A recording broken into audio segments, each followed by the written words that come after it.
Merci de nous retrouver pour votre rendez-vous hebdomadaire, l'Hebdo africain, en partenariat avec le Timbuktu Institute. Chaque mercredi, nous recevons des experts sur les questions stratégiques pour le continent africain. Et aujourd'hui, nous nous intéressons à la situation au Mali. Et pour en parler, nous sommes en direct avec Bakary Samb, directeur régional du Timbuktu Institute. Bonjour Bakary Samb et merci d'être avec nous. Bonjour et merci encore de votre invitation renouvelée. Alors, docteur Bakary Samb, vous êtes directeur régional du Timbuktu Institute basé à Bamako, à Dakar et à Niamey, au moment où l'attention du monde entier reste suspendue aux prochaines décisions que la CEDEAO devrait prendre sur le Mali et les autres pays en transition. Vous insistez sur la nécessité d'un soutien plus accentué de tous les acteurs à la résolution de la crise malienne. Pourquoi un tel plaidoyer renouvelé en ce moment? Vous savez, le Mali est au cœur de la crise sahélienne. Cette crise est partie du Mali à partir de ce qui s'est passé en 2011-2012 et a rejoint d'autres pays voisins comme le Niger et le Burkina Faso. Aujourd'hui, on regarde la situation avec des massacres qui continuent, des attaques récurrentes et la détérioration de la sécurité aussi bien au centre-nord.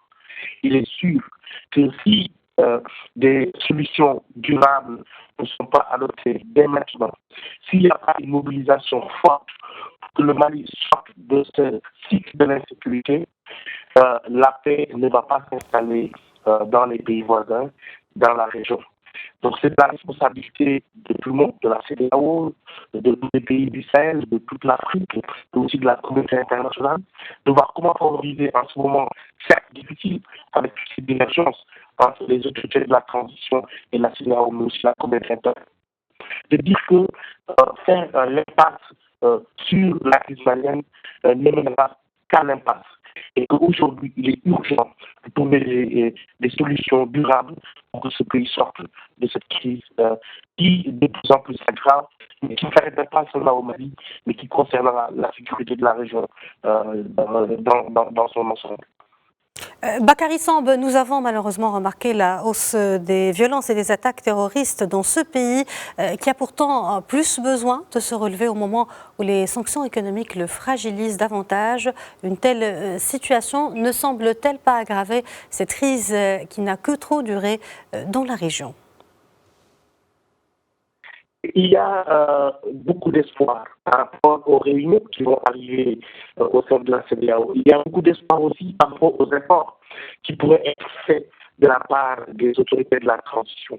Et je crois qu'il faudrait dépasser ce blocage-là, réfléchir aussi aux intérêts des populations maliennes qui sont en train de souffrir de cet embargo, mais aussi aux pays voisins qui sont touchés par cet embargo qui, à mon avis, n'est pas la seule solution pour faire revenir la stabilité et la paix au Mali. Maintenant, ce que je crois, c'est qu'il faudrait que l'opinion publique malienne aussi prenne sa responsabilité dans le sens d'un discernement sur le discours qui pourrait faire avancer le Mali, mais aussi que la CEDEAO se rende compte de l'importance de la prise en compte de la réalité malienne qui est diverse, mais aussi à la communauté internationale de réaliser que le soutien au Mali devient une priorité. On le sait, il y a des efforts qui ont été faits, mais ce n'est surtout pas le moment d'abandonner le Mali. Quand on sait que aujourd'hui d'autres zones d'insécurité sont en train de se développer, on parle même d'une nouvelle zone des trois frontières, à la frontière entre le Sénégal, le Mali et la Guinée, d'autres fois des tensions qui se multiplient ça et là. C'est le moment de se concentrer sur l'île malienne. Sachant que la résolution de la crise malienne est un pas important vers la résolution de la crise sahélienne dans son ensemble. C'est cette interdépendance entre la situation malienne et la situation régionale qui va pousser à plus de discernement, plus de synergie, mais aussi à plus de prise de conscience sur laquelle on ne peut pas continuer dans cette démarche qui mènera seulement au blocage.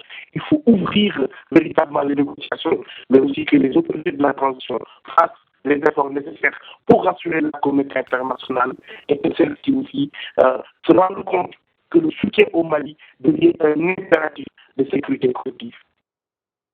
Justement, Bakary Samb, travaillant dans ce pays depuis des décennies, vous dites souvent que la solution à la crise malienne doit être forcément concertée et inclusive, mais avec les profondes divergences déjà au niveau interne africain international. Comment arriver à une éventuelle synergie?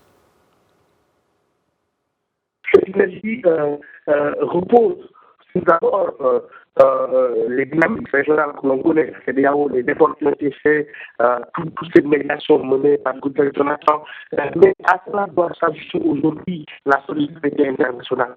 Quand on voit les conflits qui se développent et qui se détériorent au sein du Mali, avec les massacres qu'on a vécu à Bankas, avec la situation totalement parfois vraiment incontrôlable au nord, on sait que l'implication de tous les acteurs devient nécessaire, que ce soit les acteurs immédiats qui sont voisins du Mali, mais aussi de la CEDEAO, de la communauté internationale qui doit s'aligner sur les efforts africains et les appuyer. Je pense qu'il y va de la paix dans la sous-région.